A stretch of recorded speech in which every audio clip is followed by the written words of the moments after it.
Y estamos de vuelta con nuestro programa Reflexiones con Sentido Común. Y estoy 100% seguro que algunos de ustedes ya nos extrañaban, pero hay algunos que se están sumando apenas a esta iniciativa. Es por eso que voy a presentarles a estas figuras tan importantes e ilustres de nuestro país que están con nosotros. Voy a comenzar con mi compañero Jonathan González. Él es estudiante del sexto semestre de teología acá en el Seminario Teológico Adventista de Venezuela. Y con nosotros está también el doctor Edgar Brito, el pastor. Él es el rector de la universidad y también es el personaje propicio para ilustrarnos con respecto al desarrollo histórico del cristianismo, y por eso es nuestro invitado especial. Y por supuesto, este es su servidor, Denis Chacín, estudiante también del sexto semestre de teología. Hoy nosotros nos hemos dado cita para resaltar algunos puntos importantes en el desarrollo de la Iglesia Ortodoxa. Pero antes, hay algunos antecedentes que debemos considerar. Como bien lo hemos dicho en videos anteriores, hubo dos movimientos religiosos que le hicieron competencia al cristianismo católico en su época. Ahora yo quisiera, pastor, que por favor nos diera más detalles sobre esto. Sí, muy bien. Interesante que en el momento cuando el cristianismo católico agarró ese ímpetu para arrancar su trayectoria religiosa, sorprendentemente surge un movimiento en el cercano oriente que le hizo una competencia muy fuerte al catolicismo, que se llamó el islamismo. El islamismo tomó del judaísmo, del cristianismo y del paganismo de las tribus beduinas que se encontraban en el desierto de Arabia, y con un líder muy polifacético y bastante carismático, él se sintió que fue elegido por el cielo para hacer la religión que sellaba toda la experiencia religiosa de la historia, llamado Mahoma. Entonces el catolicismo se preocupó mucho porque el islamismo arrasó con todo el cristianismo que había surgido en su cuna, que fue el Medio Oriente.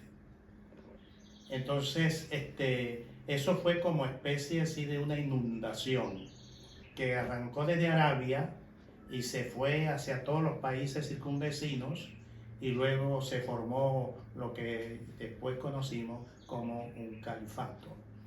Eso hace una pregunta, surgió una pregunta: ¿por qué tuvo tanto éxito el islamismo en sus comienzos, a pesar de que el cristianismo ya tenía más de 600 años de existencia, iba calando cada vez más en toda la geografía universal? Y que había heredado, Sí. por decirlo de alguna manera, la popularidad del imperio. Eso es. Había heredado su autoridad y el poder y el dominio. Entonces podríamos decir unas cositas rápido sobre por qué tuvo tanto éxito. Mire, el islamismo es una religión muy sencilla, demasiado sencilla. No tiene ritualismo, no tiene liturgia, solo tiene un libro, el Corán, y una gran verdad para ellos: el único Dios es Alá y Mahoma es su profeta. Entonces, con esa bandera ellos salieron a hacer sus guerras santas, el yihad, y obligaron a todos los invadidos para que aceptaran por la fuerza La fe incipiente. su fe. Y eso, bueno, hizo bastante. ¿Por qué digo que eso pudo haber ayudado al éxito? Porque el catolicismo cada vez más se iba convirtiendo en una religión ritualista. Muy complicada, demasiado sofisticada, con muchos misterios, con muchas ceremonias y tantas cosas supersticiosas. muy separada de la Biblia, cuando se decía que era el libro del cristianismo que debía siempre ponerse como base de toda doctrina. Así que por contraste fue mucho más popular la fe de Mahoma. Por contraste. Claro, representaba una idea revolucionaria. Una respuesta a la necesidad de la gente de la sencillez de una religión. Perfecto, sí, perfecto. Entonces, el islamismo no ha perdido su fuerza. Que comenzó. Sigue todavía, porque ahorita el islamismo es la religión con mayor tasa de crecimiento, incluyendo el cristianismo. ¿Y a qué se sigue debiendo eso? Precisamente a lo mismo, porque la gente quiere sentirse bien, a gusto, con una relación personal con Dios, entonces busca una religión que, aunque no sea cristiana, como el caso del islamismo, pero es monoteísta. O sea, cree en el Dios, en un solo Dios, y puede ejercitar su cristianismo, su islamismo con facilidad, sin estar con ninguna cosa de compromiso, pues, en ese aspecto. Entonces, eso para la Iglesia Católica me parece a mí como una manera de introversión que no le puso mucho cuidado, creyendo de que esa era una secta por allí, como se dice, peregrina, pero luego se dio cuenta que era uno de sus adversarios más fuertes. Y lo sigue siendo. Y lo sigue siendo. En el momento que toquemos el tema del ecumenismo, que ya sabemos cómo va a ser esa unión de religión, nos vamos a dar cuenta cómo va a ser el cristianismo católico para ganarle terreno al islamismo, que está en crecimiento exponencial. Claro, una vez leí al respecto y tenía que ver con la relación del número de seguidores. El islamismo también estaba relacionado a la población, donde en su mayoría tiene seguidores. En Medio Oriente hay países donde están superpoblados, la mayoría de ellos tienen como religión principal el islamismo. Quizás eso también se deba a la mayoría de seguidores que tienen. Sí. Pero no podemos ocultar el sol con un dedo. Es una respuesta. Yo sé que esto puede sonar un poquito ofensivo, ¿no? No es nuestra intención ofender a nadie. Pero creo que lo puede ilustrar para aquellos que están ejerciendo el sentido común. El islamismo, entonces, como yo lo estoy entendiendo, Pastor, fue una respuesta, fue una oferta económica, pero que satisfacía los requerimientos de las personas. Pudiéramos decirlo así, medianamente. Además que toda esa parte cercana al Oriente estaba muy familiarizada con personajes como Abraham, como David, que también se contemplan en el Corán, como tienen sus raíces también. Entonces el cristianismo fue desplazado en su misma cuna de nacimiento, fue desplazado por el islamismo.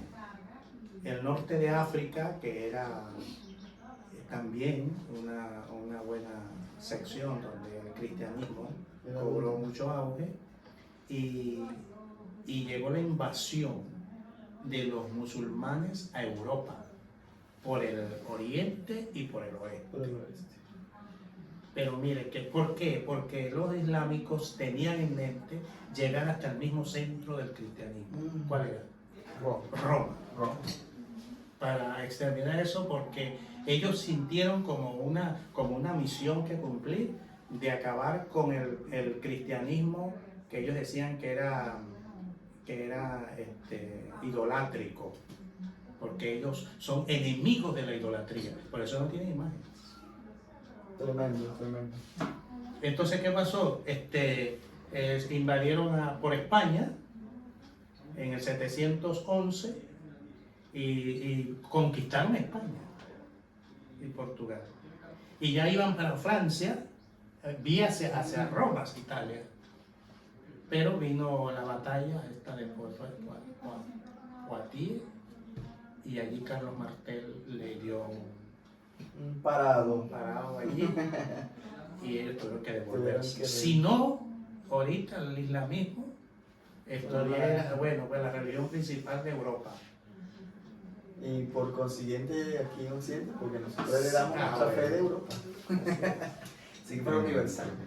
fuera la verdadera catolicismo. Ahora, pastor, nosotros dijimos que este movimiento religioso precedió al desarrollo de la Iglesia Ortodoxa. ¿Cómo lo relacionamos? ¿Cómo lo vinculamos? Bueno, ya la Iglesia católica, cristiana católica, se dio cuenta de que ahora tenía un adversario que tenía que cuidarse.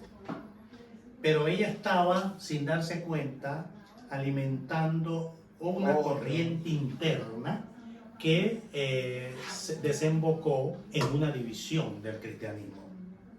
Y era pues que todos los cristianos que quedaron en Oriente, todavía el remanente que se pudo conservar a pesar de la invasión musulmana, ellos se sintieron muy ofendidos por el cristianismo occidental, porque hasta el siglo XI ellos se sintieron que había un acuerdo de que existían nada más 5 patriarcados. 5 patriarcados. Entre eso estaba Roma. Y los patriarcados todos eran iguales. Pero entonces cuando el emperador Justiniano decretó que el obispo de Roma era la cabeza visible principal del cristianismo total, del imperio, y lo tomó muy en serio el obispo de Roma, constituyendo desde entonces como el sistema papal que ya conocemos. Eso ofendió en gran manera a los cristianos orientales, y entonces no, ya nosotros no podemos sentirnos como parte de este cristianismo así como lo lleva. Nos separamos. Cuando hubo esa separación, el cristianismo católico occidental reaccionó, y entonces para hacerlo volver por la fuerza mandaron una bula de excomunión para que los orientales cristianos se sometieran obligatoriamente al papado. Por supuesto que esa acción no era la más sensata, Claro, porque cuando llegó la bula a Constantinopla, el patriarca de Constantinopla, Miguel Celulario, dijo: pero bueno, ¿hasta dónde podemos nosotros soportar esta situación? Ahora no solamente nos ofendieron y nos llevaron, sino que también nos quieren excomulgar. Y entonces, bueno, claro, rechazaron la excomunión y ellos hicieron otro tanto. También excomulgaron a la Iglesia Católica. Es una contra-excomunión. Sí. Entonces imagínense, las dos grandes principales ramas del cristianismo estaban excomulgadas. ¿Qué significa eso? Que se cerraba el cielo, el infierno y el purgatorio para todos los que se murieron. Imagínense, una tremenda crisis que hay en ese asunto, ¿no? Entonces vemos que la Iglesia Ortodoxa estaba consciente de esa situación, y la Iglesia Católica ha estado insistiendo en varias ocasiones con concilios ecuménicos para que la Iglesia Ortodoxa vuelva al seno de la Iglesia cristiana. Pero los ortodoxos que consideran el catolicismo apóstata, y los católicos a los ortodoxos cismáticos. Ellos piensan, los orientales piensan que no, que la Iglesia Católica, si quiere una comunión otra vez con los orientales, necesita volver al cristianismo original, ¿verdad? Dejar la idolatría, el ceremonialismo, todo eso que tiene, la doctrina dogmática que tiene, para luego poder consolidar otra vez el cristianismo. Unificar esas dos ramas. Son dos puntos fuertes. Parece ser hasta ahorita que ninguno de los dos quiere dar el brazo a torcer. Pero para que ustedes sepan, los que nos están viendo, la Iglesia Católica está con mucha fuerza de que se va a dar esa unión. En el año 1965, después que pasó el Concilio Vaticano II, el Papa Pablo VI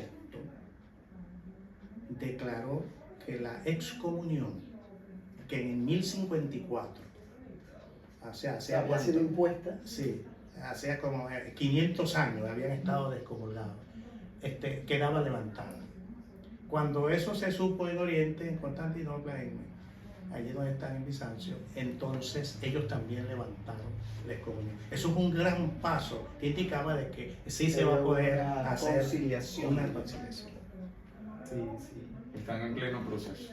Y bueno, y con respecto a eso también, vemos que desde hace mucho tiempo atrás también el catolicismo ha querido también ser muy, muy amigo, muy cercano del islamismo, porque vemos que en los países islámicos hay también catedrales católicas y veneran también a personajes como Juan el Bautista. Entonces vemos que también allí también quieren como que entrar en una concesión fuerte Sí, con sí. el islamismo. Bueno, ese tipo de relaciones se da básicamente por eso, ¿no? Por los Sí. puntos en común, me imagino. Sí, ahora Buscando unificar. hay una situación que no se percibe así fácilmente en la superficie. Sí, y es que el cristianismo occidental, que está representado por la iglesia en su mayoría, por supuesto, en la iglesia católica, apostólica y romana. Romana. Bueno, la palabra católica en sus inicios, en los siglos 2, 3 y 4, se entendía que era la iglesia universal. Y era verdad que había comunión, pero ya no tiene ese sentido. Ahora el término católico significa único. Es decir, cuando la Iglesia Católica dice nosotros somos la única iglesia legítima que representamos el verdadero cristianismo, no hay espacio Para nadie. no hay lugar para ninguna otra, ni para los protestantes ni para los ortodoxos. Entonces los ortodoxos le cuentan eso, le dicen pues el nombre nuestro, la Iglesia Ortodoxa, significa que no nos hemos apartado del origen legítimo del cristianismo. Por eso somos ortodoxos, porque mantenemos la línea que empezó con Jesucristo y sus apóstoles, que los católicos se desviaron. Ya, perfecto. Fiel al original. Fiel al original. Fiel al original. Entonces miren ese análisis de sentido común que nos hace pensar de que es una situación que en la profecía hacia dónde va a tender esto para que nosotros nos demos cuenta por dónde van los caminos. Y es interesante que pues la historia no ahí está expuesta, no hay que ocultar nada. Vemos los triunfos y los desaires del desarrollo del cristianismo a través de los años, de los siglos. Pero la Iglesia Católica, cristianismo católico, después de la profecía que cumplió ya los 1260 años que están en Daniel y en Apocalipsis, la Iglesia Católica se veía como detenida en el tiempo, estaba como digamos, retrógrada. O sea, la humanidad había avanzado progresivamente, que ya la Iglesia Católica se veía como algo Anacrónica. Anacrónico. Pero luego la Iglesia Católica entendió eso, entonces se hizo un resurgimiento con una renovación, un lavamiento de cara, un cambio de vestuario, un refrescamiento. Y ahora la Iglesia Católica se ha posicionado en lo que siempre ha querido hacerlo dentro del ámbito universal del cristianismo o religioso. Se ha vuelto contemporáneo en un contexto.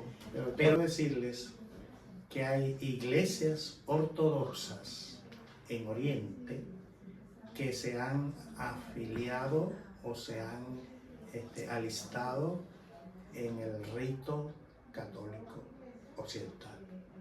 Son muy pequeñas, son muy escasas, pero las hay. Se llaman uniatos. Entonces, la iglesia de Armenia, la iglesia de Ucrania, la iglesia de Etíope, la iglesia copta, están viendo a ver cómo se puede buscar un acercamiento. ¿Por qué? Porque ellos están viendo que la única razón por la que deben de unirse todas las iglesias cristianas es precisamente para salvaguardar o para garantizar la paz, el bienestar y la felicidad, que lo necesita la humanidad. Entonces esa es la motivación, muy bonita motivación. Sí, una buena meta. Sí, pero hay más cosas detrás que nosotros no podemos percibirlo así con facilidad. Pastor, ya vimos que hay dos movimientos que le hicieron enemistad, por así decirlo. Competencia. Le hicieron competencia al movimiento católico cristiano. Vimos su relevancia dentro de la profecía de la Iglesia Ortodoxa. Pero ahora cuéntanos, Pastor, ¿cómo termina todo esto? Sí, yo pienso, aplicando mi sentido común, Claro, que natural, que usted también lo haga. sí, que va a ser muy fácil que la Iglesia Católica haga que la Iglesia Ortodoxa se una a ellos. Sí, ya ha habido acercamiento que indica hacia ese camino ahí. Pero sí veo muy difícil con el islamismo para que pueda haber ese dominio total del cristianismo católico en el mundo entero. Pero también por la motivación que estamos diciendo en vista de que cada vez más el mundo se está haciendo más vulnerable a todas las situaciones que provocan preocupación, políticamente les conviene una unión, aferrándose al más fuerte, la sobrevivencia del más fuerte, para poder lograr que la humanidad pueda entrar en lo que los protestantes mencionan el milenio de paz en la tierra.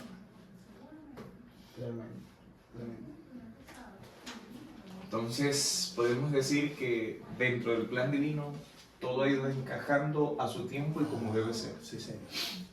Podemos estar confiados entonces en lo dicho por el Señor a través de su sagrada escritura. Mira, es asombroso, ¿no? Ver, dilucidar cada detalle, cómo Dios deja su huella en el paso de la historia y cómo podemos ver que se aproxima cada vez más la venida de nuestro Señor Jesús. Si este tema, al igual que a mí, que a Jonathan y al pastor Brito, te ha impactado y crees que hay algunos detalles que no mencionamos, pero son necesarios ser mencionados, por favor, déjalo en los comentarios. Nosotros queremos hacerte saber todo lo necesario al respecto para que con el sentido común que Dios te dio puedas hacer uso de él y tu fe pueda crecer. Amén. Estamos finalizando ya el programa. Sí. ¿Quieres dejarle un mensaje a los que nos ven, a los que... Claro, primero que nada, que se documenten bien, profundicen más. Nosotros no hemos agotado el contenido de los temas que hemos abordado. Hay muchísimo más que decir. Y sobre todo, que tu sentido común pueda unirse a las escrituras. Y junto con el testimonio de la historia, pueda llevarte más a un conocimiento mucho más profundo de nuestro Señor Jesús. Así es. Amén, amén. Pastor, un mensaje que dejarle a... Bueno, bendiciones para todos los que se conectan, esperando pues que nos mantengamos en esta línea y lleguemos al término de la serie que comenzamos para que todos tengamos una idea general de cómo ha sido el comportamiento del cristianismo desde que nació hasta que Cristo venga a poner orden. Amén, amén. Así que no olvides comentar, darle like y compartir con aquellos a quienes también quieres despertar su sentido común. Gracias. Así es. Recuerda que de esta forma nosotros mejoramos también el producto que estamos compartiendo contigo. A través de la interacción, a través del De las del opiniones. feedback, de las opiniones que nosotros recibimos. Pero sin más que decir, queremos desearte muchas bendiciones y que puedas compartir este material. Así que Dios te bendiga.